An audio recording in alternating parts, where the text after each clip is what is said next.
Tighten up, leaders. Welcome to the Nuts and Bolts of Leadership, the show that drills into the foundations of what leadership is all about. I'm your producer and co-host, Hali Gibson. And I'm your host, Billy Duran. Join us as we sit down with leaders from across the country to mine for nuggets of wisdom.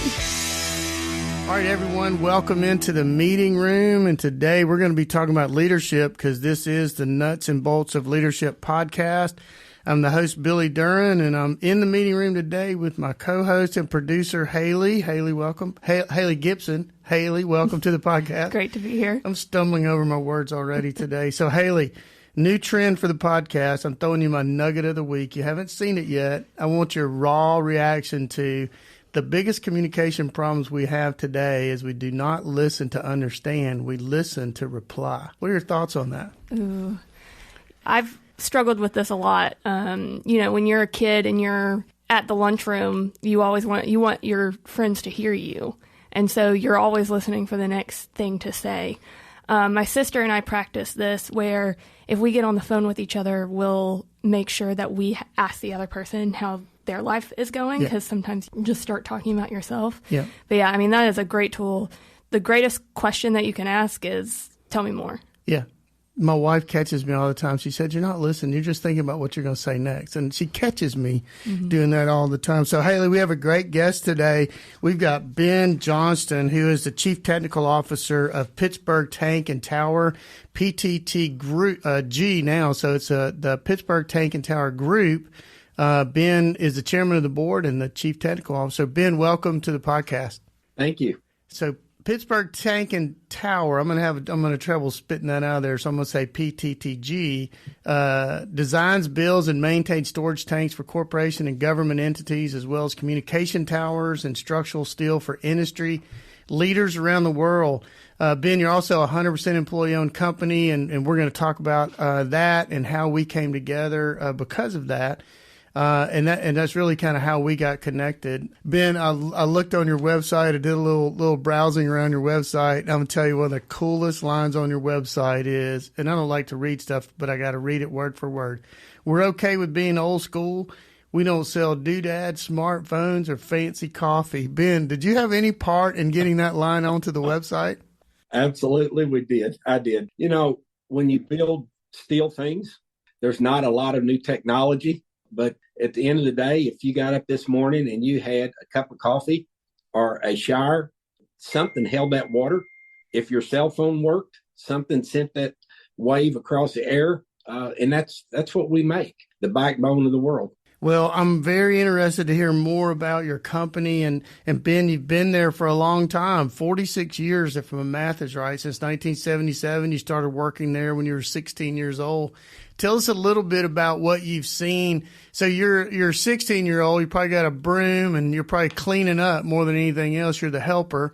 And now you're sitting in the big seat as the chief technical officer running a major corporation. I mean, can you even imagine the journey from when you were 16 that you may be sitting in that chair you're sitting in today? Yes, I can imagine.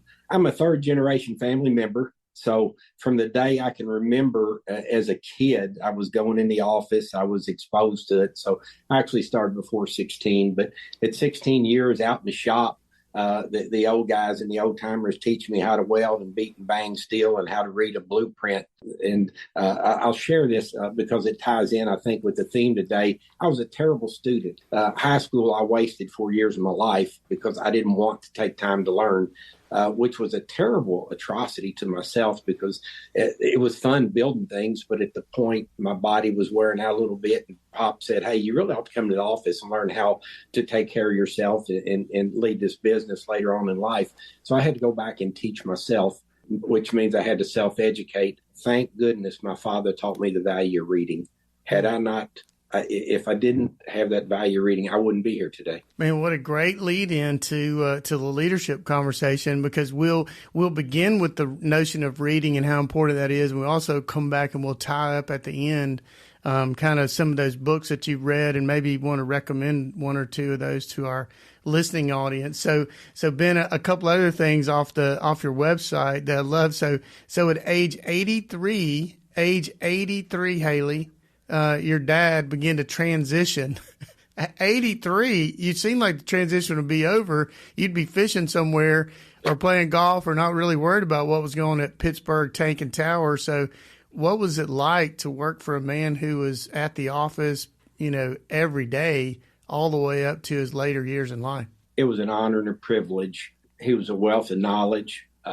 He challenged myself and others inside the organization on a daily basis. We were blessed in one sense in our transition period. His dad's health declined. I would run by and pick him up at work at his house and bring him to work. We had a recliner, a little electric fireplace, a little blanket. We'd feed him breakfast. His whole life was work. Once the children were grown, and sadly divorced early in life. So his life was work.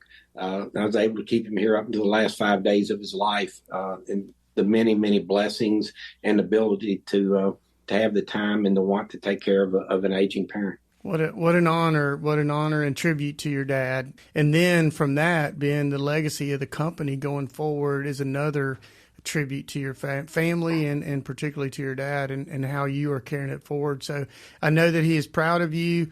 I know that your family members must be very proud of you being named president of the company in 2017. So from 16-year-old guy and maybe earlier than that, 16-year-old guy with the broom in the shop, learning the trade all the way to being named president of the company.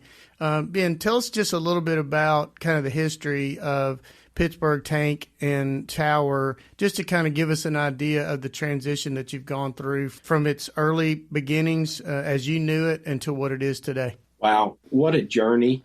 In the early days, and I'm going to just go back to the 70s, 80s, it was kind of like the Wild West. There wasn't many regulations or rules, and you just kind of went and did what you wanted to do. The men traveled. The quality of work was certainly not at the standards it needed to be or would be acceptable today. I enjoy our heritage, but one of the things that's important to me is if we don't understand where we've been, how do we know where we're going? So I spend a lot of time looking back at what drove us to be who we are. How do we improve on that and make ourselves better?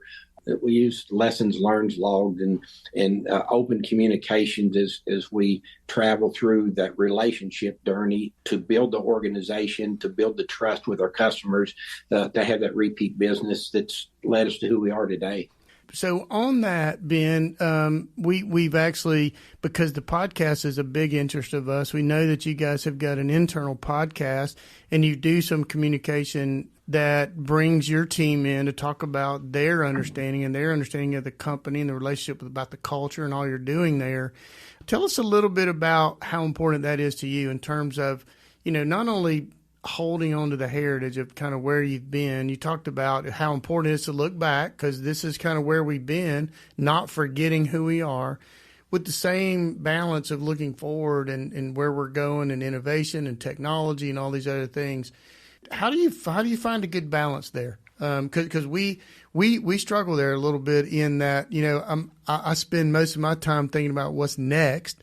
And I'm not sure I think enough about what's now. And I'm not sure how much I look back. I'm always kind of looking at what's ahead. So how do you balance that, looking back, looking forward in terms of where you're going with your company? Oh, that is such a good question, and it is a true balancing act. So when we look at relationships, integrity, discipline, and heritage, we decided that it's important, and as we've grown, we have so many young people, thankfully we do, that have no idea where we came from, have no idea of how we got to be who we are today. So the podcast was one way of preserving that and laying that out. It was also a way, frankly, it's hard to turn the news on anymore, but what a great way to tell a good story to enlighten people with something that's refreshing instead of sad news. That was another part in the back of my mind about the podcast. So it's multifaceted. It's important that our current employees understand that journey we've been down. I don't expect them to relive it, but I certainly want them to understand it so we can point them forward so they can fulfill our vision and mission that we have today. And the second phase of that is to tell our customers who and what we are and let them understand how serious we are when our commitment, when we say we're going to do your job and we're going to do it right and we're going to fulfill our side of the commitment. And not only that, it was a lot of fun. Yeah, and I was writing my notes, and Haley and I have talked about this. Matter of fact, yesterday a little bit on doing some mini cast on interviewing people within our company, and I just wrote down a legacy podcast episode so that we bring in some of our legacy employees. We've got many, probably like you, many have been in our company at plus 25 years, plus 30 years, and let them tell a little bit about the story about where we've been to where we are. When I came to work at our company, there were 6 of us. And now there's over 300. And so people that come in today and working for a company where there's 300 people, they might not know that one time we were 6 people. So we have to keep telling that story. So it sounds like the heritage part of your culture is important to you. And when you interview the people on that podcast, Ben, tell us a little bit about what you heard. Was there anything that you heard? I know that it made you proud. I know it did, listening to your team talk about the company. Was there anything on there that surprised you? Yes, absolutely. It made my heart happy. You know, some of the difficult days, injured employees or hurt, or the days when we're struggling to pay our bills, you know, every company's had a cycle where it's had some difficult times. I just refer to them as the dark days. And those were highlighted as well. And you know, obviously, those are reminders to me of how important it is to remember where we've been so we continue going where we need to be. A quick side note, your first opening question about listening. One of the things I remind our young people, all people, but especially our young employees, seek first to understand. And I heard a lot of that when we did these interviews. If I can't live in your mind and understand what your problems are, how can I help you? And it's just like listening. If we don't pay attention and understand what those cues are, what's going on inside of you, and take time to say, tell me what's going on, we're not going to be successful. I heard a lot of those great stories in those podcasts. Man, that's a great quote. Strive to be understood instead of try to understand and be understood. Very fantastic quote. And I'll tell you, Ben, one of the early podcasts we had, as a matter of fact, it popped up early and has popped up several times since, was the word empathy. Empathy being a quality of a great leader is one who has empathy for his team. Empathy meaning that you've listened and you understand. That is what empathy means. And so, you know, I think that is a thread, Haley, that's come through our podcast is great leadership, and great leaders show empathy. And I can already hear it from Ben. So, Ben, if we were to pull one of those folks to the side, doesn't matter if they were on the podcast or not, what would they say that makes Pittsburg Tank and Tower a great place to work? What would they say? This is why I love working here. How would they answer that? It'd be words like family-orientated, Christian-based, open and honest, integrity, giving culture, can-do attitude, and back to our core values, your relationships, integrity, discipline, and heritage. They understand they're coming to work, and they know they have to give output, but the value of those items, it sets us apart.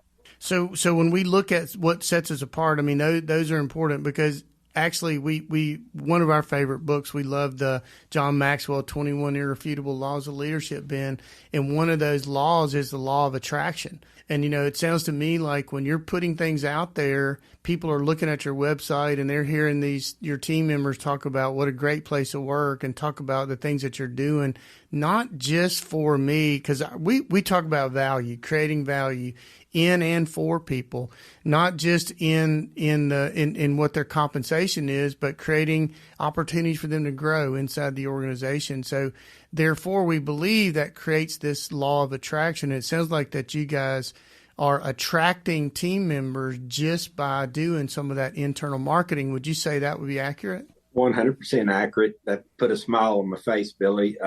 If we go back to 15, 20 years ago, nobody knew who Pittsburg Tank and Tower was in the community. All our work was done outside of the community, or almost all of it. And I remember telling Dad, I'm going to start telling our story to this community. And he said, why would you do that?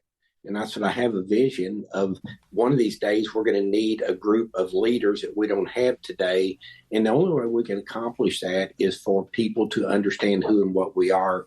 And as we went down the journey of opening ourselves up to the community, to the point where I feel like we're a pillar of the community now with our giving and our focus on growth of community, our commitment to have our employees on boards and places to the community to have impact for growth. It's so important. And knowing who you are is just so important. I love your quote earlier when you said, if we don't understand who we've been, how can we know who we are?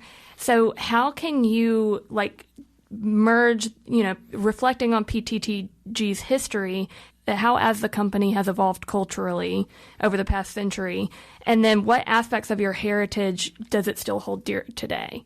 So essentially, how has your company evolved over the past century, and what pieces of the culture as it's evolved do you still hold dear? I think the number one part that I hold dear is our family values, our family employees. We have some 3-generational families that still work here.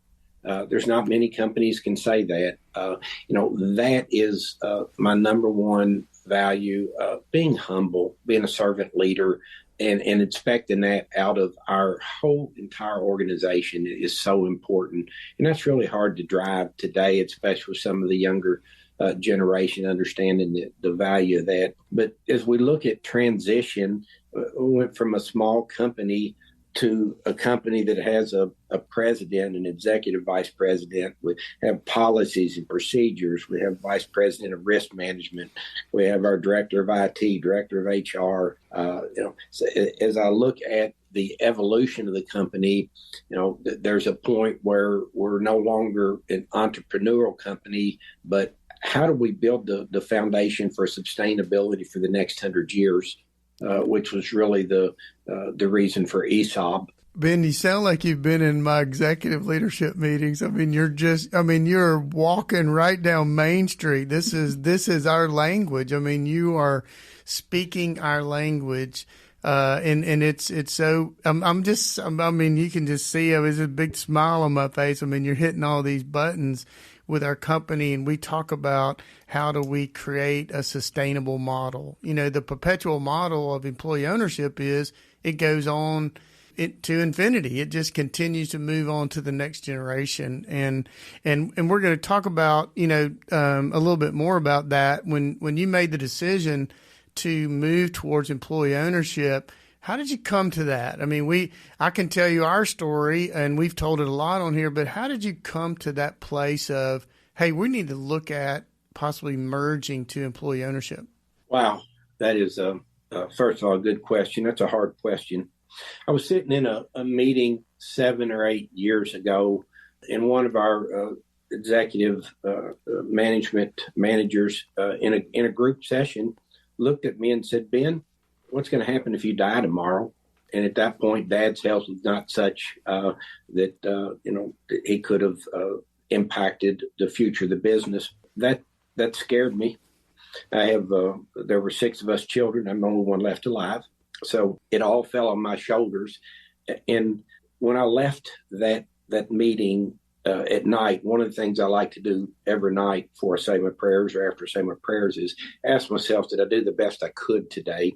And if the answer is no, the good news is nobody's listening to me because I'm talking to myself, so I can be honest. I said I haven't done the best because I don't have that answer.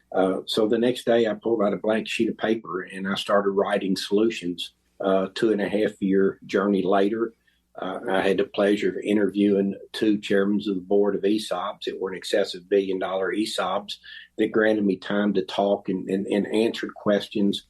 Went from ESOP to ESOP and looked at the employee engagement and the returns of ESOPs versus non-ESOP companies. A couple of years, it was just very clear it was the only thing left at the bottom of the paper after that journey. Ben, that is such an interesting journey of you just asking yourself those questions. And I would challenge from a leadership standpoint, just as we have kind of completely gotten off our script here, Hali. I mean, Ben is so engaged here. I have actually lost my place. We may have asked every question we wrote down already, but Ben, we're kind of running off into the field here with you because you've taken us on such a great interview already. But I think it's so important that we come face to face with those tough questions, particularly those ones we don't have an answer to. I'm going to tell you an exercise I did, and it was probably during COVID when we were going through some, everything was fluid during COVID. There were so many changes. There's so much uncertainty. There's a lot of things going on at the time. I actually hired a company to come in and ask me and to do an interview with me just for me, ask me tough questions, they could ask me any question they wanted to, because I wanted to come face to face with questions I may have not even confronted myself with. So it's an awesome exercise for us to do that, to answer those tough questions, because, I don't know that there's any worse feeling for a leader to be asked a question that they just haven't even considered. But here's what I found through that process. And, for our audience and, from my own reflective perspective here, is that sometimes we don't need to have the answer yet, because I'm a person who wants to give an answer every single time, because I'll just throw up, on an answer, where I should say often. And I think what you did in this situation is you said, you know what? I'm not sure about that. Let me get back to you. And I think that there's probably a great learning lesson for me in hearing what you said and exercising let me get back with you on that, because sometimes I just want to react with an answer, because then I'm done with it.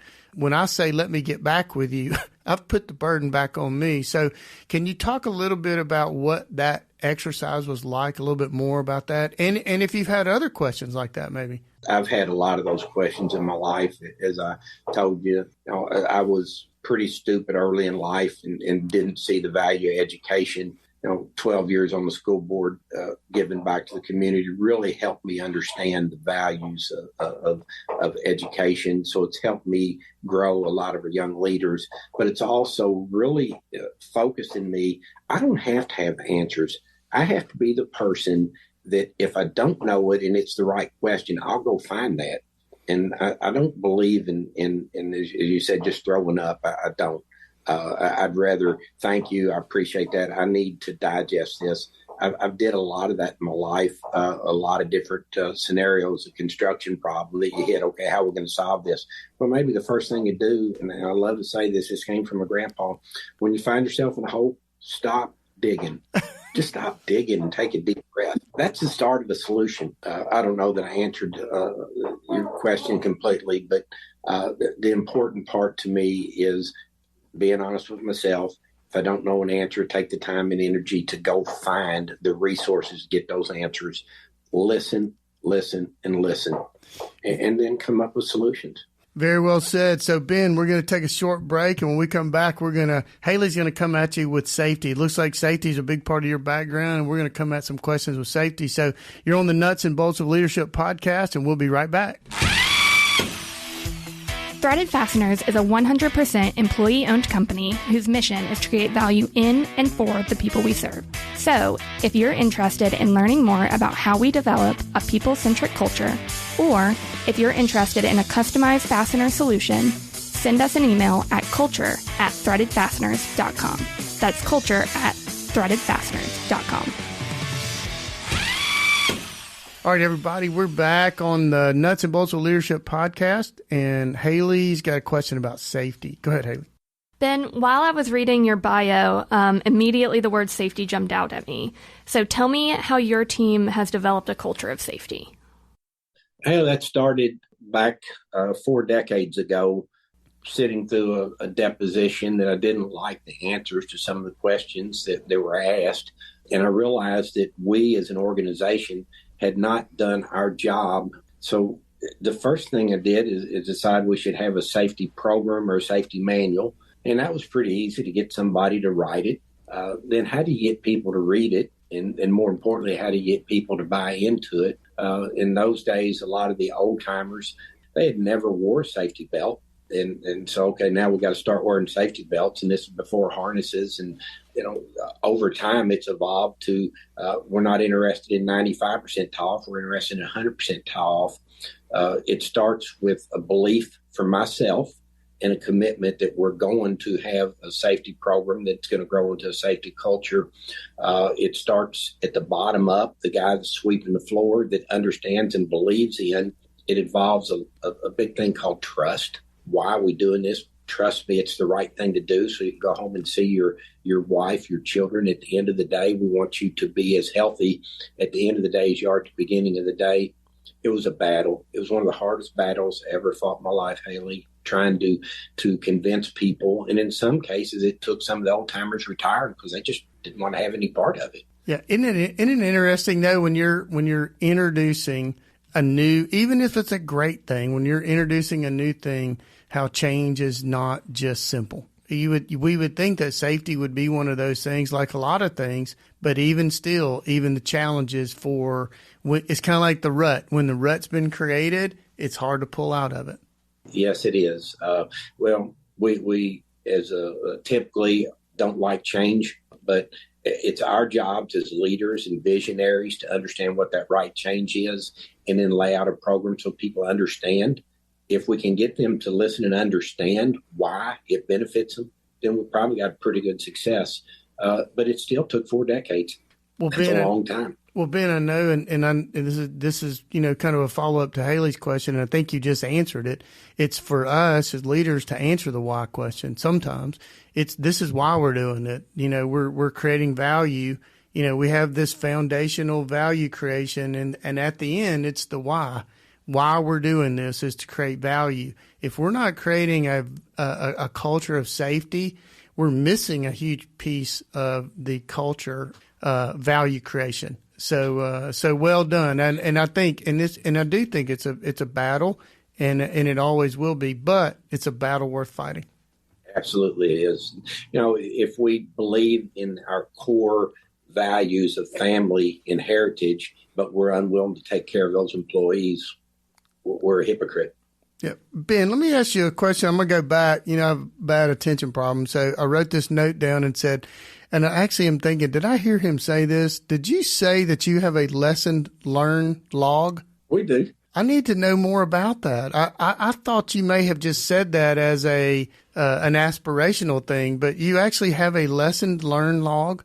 We absolutely do. And we have them in every division of our company and at every layer. If we build a tank and we've got a construction problem with it where it didn't fit right, why? Let's log that. Let's learn that lesson and let's memorialize it where we have it for the next generation, because the tribal knowledge goes away as people leave or retire. So it can be as simple as the cutting machine was acting up today and it cut unsquare sheets.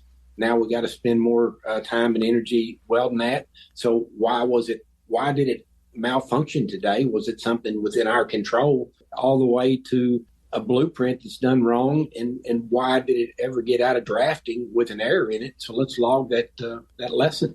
And who initiates all that? How does it function? So is it a function of department and then you get a review it, or what's the functionality of how it works? So it is so ingrained now. It's at department manager levels, and they manage and bring that data and then feed it upstream into collaboration meetings that we have between department heads. So we can also look at that across organizations. The radio tower guys, they can have a lessons learned about a come along malfunction that we need to carry on to the tank builders out in the field. So, but it's at the managers levels to manage and maintain and then feed upstream. I can guarantee you that we've got senior level leaders listening to this podcast, and they have their pen out and they're writing this down because they know that they're going to hear about this at the next senior leadership meeting. So well done. So I've already picked up my biggest takeaway so far. So Haley? So building relationships is key to any culture. We know that as leaders, that building relationships between our team members is one of the most important things that we can do. So how can we encourage, and how do you encourage relationship building within your team, and how do those relationships impact leadership? So I'm going to go back to my grandfather, who taught me so many things. And as a young child, he said, son, he called me son, he didn't call me Ben. He said, you're going to go around the world many times in your life, so let's draw a circle. And he said, the first year of your life, maybe second year of your life, you go around that circle. And guess what? You're going to do it time and time and time again. And don't ever forget, the way you treat people the first or second trip around is the way they're going to treat you the third, fourth, and fifth. So he built that foundation in me that we have we have to have trust. We have to have deep-rooted relationships. And without that, a leader cannot be a leader if he's not trusted. So we spend a lot of energy understanding that pillar of foundation that has to be when we have trust between our managers. And the other key thing is respect, because if they don't respect each other, then they won't listen. They won't have open dialogue and conversation.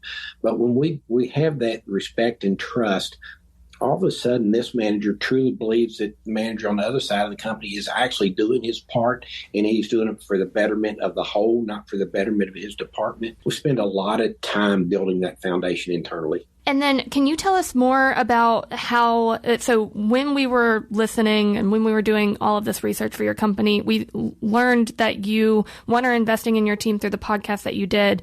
But while I was listening to that, I learned about these growth groups that you do. Can you tell us a little bit more about that program and how that program looks in your company? Yes, absolutely. So a gentleman named Corey Roberts, he's our executive vice president. He brought growth groups to us. He's been doing them for 25 years.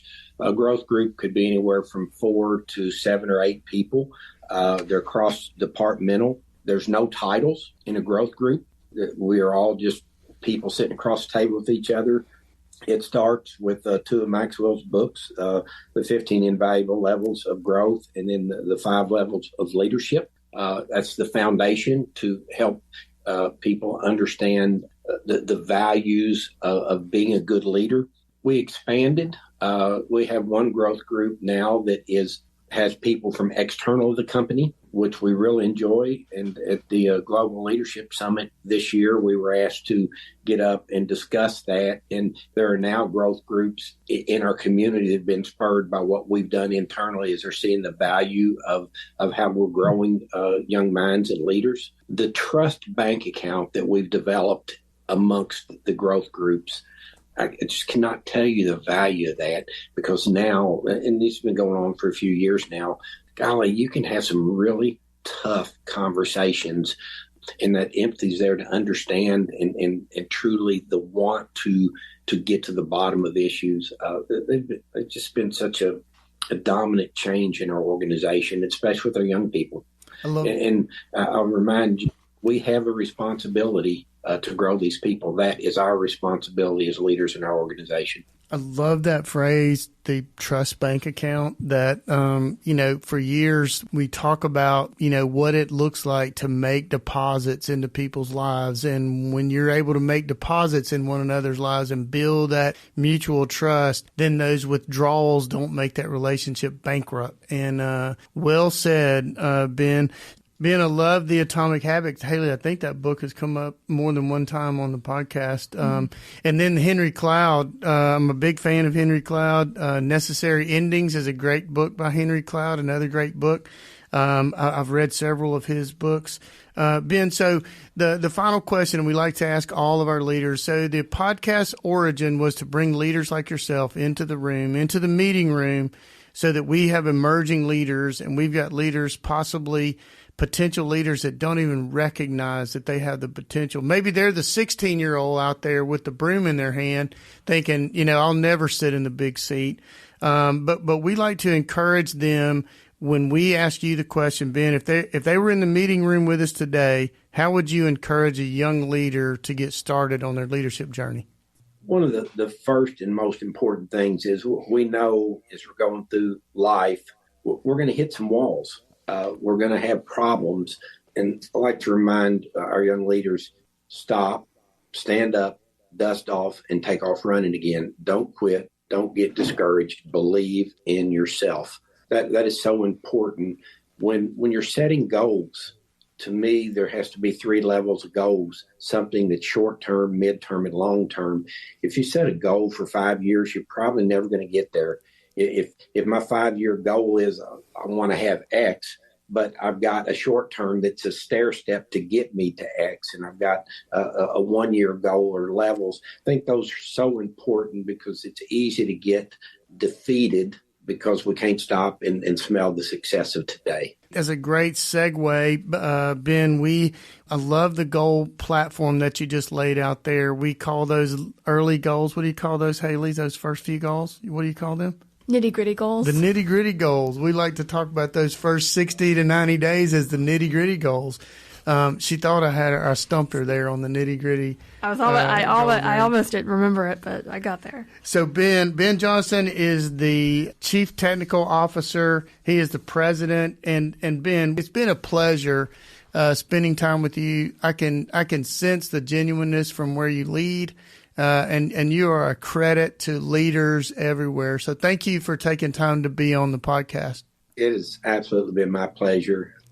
As I said, it's our obligation to grow people and to give back. And the good Lord has blessed me immensely, and it's my turn to give back. Well, I'm going to make an appointment with you. I'd love to send Haley up to be a part of the growth group one and see how you guys do that. We'd like to visit your company, and if nothing else, we get to tell them how great of a leader we think you are. So that would be a cool visit for us. So we'll put that on the book. So thank you for being with us, Ben. You're absolutely welcome. God bless today. All right, Haley and I will be right back with a few closing comments. All right, everyone. Great interview with Ben Johnston. Haley, I love Ben's genuine leadership. I mean, you can tell that he loves his people.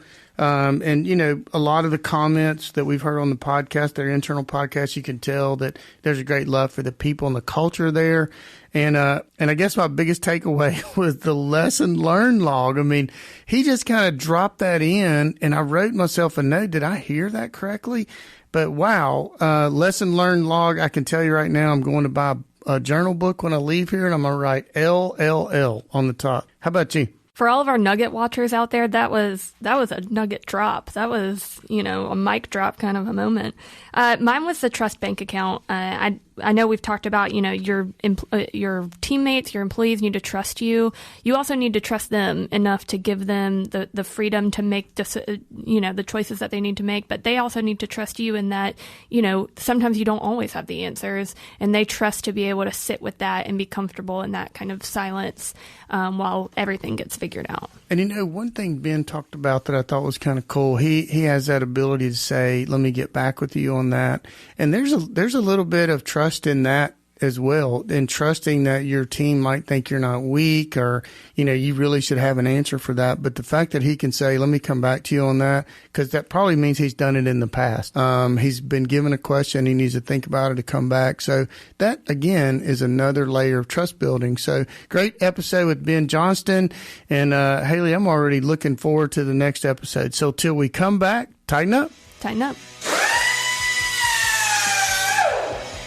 Thank you for joining the Nuts and Bolts of Leadership podcast, brought to you by the employee owners of Threaded Fasteners. If you enjoyed our conversation, please subscribe to, rate, and review the Nuts and Bolts of Leadership wherever you listen to your favorite podcasts. Do you have a leadership story to tell or a question to ask? Email us at podcast@threadedfasteners.com. That's podcast@threadedfasteners.com. This show is made possible by our family at Threaded Fasteners, Inc. Our mission is to create value in and for the people we serve. Interested in learning more about TFI and how we create value in our team, in our communities, and in our customers? Visit threadedfasteners.com. Thank you again for listening. I'm your co-host and producer, Haley Gibson. And I'm your host, Billy Duray. This show is edited and produced by Johnny Glenn and our friends at Deep Fried Studios.